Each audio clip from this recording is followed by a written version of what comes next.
When I first got started, was basically a pioneer in college women's basketball in Elizabethtown College. Well, women's college basketball first got started, she was there in forefront. She loves athletics. I think she's a pioneer in women's sports.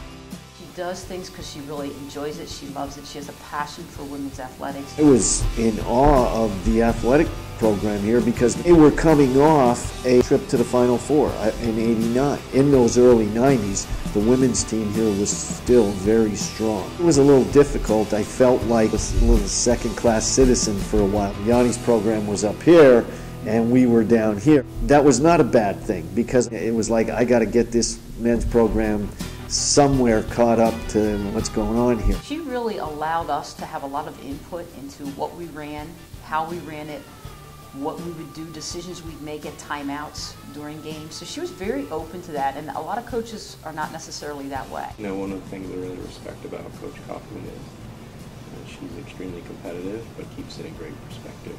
You know, when you face Coach Kauffman's team, you're going to face a very tenacious and aggressive squad. I remember they beat us 22 out of the first 23 times we played. They were that good for that, that long.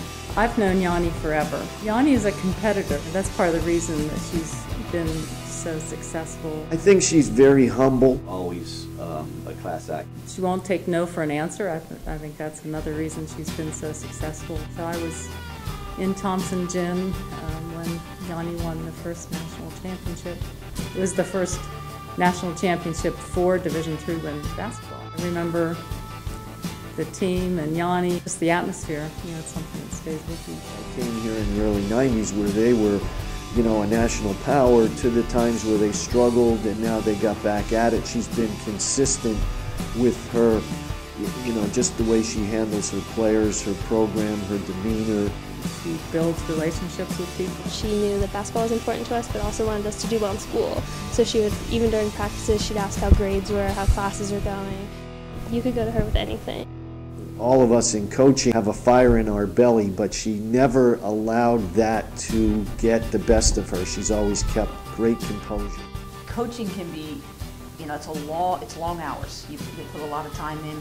You're dealing with a lot of young athletes, and I think her legacy is just all the lives that she's touched through those 42 years of being here. Great role model and a great figure to try to be like. There's a lot of things that we'll want to continue that Yonnie developed here. She deserves to have the greatest legacy in the world. As a coach, you don't put a lot of focus on numbers, but those of us in coaching, when you're looking at someone else, you sort of stand in awe. Man, this is something you don't see very often. 600 wins is a really phenomenal number. No matter how well they do, Yonnie has made her mark. And she leaves a legacy that probably won't be repeated.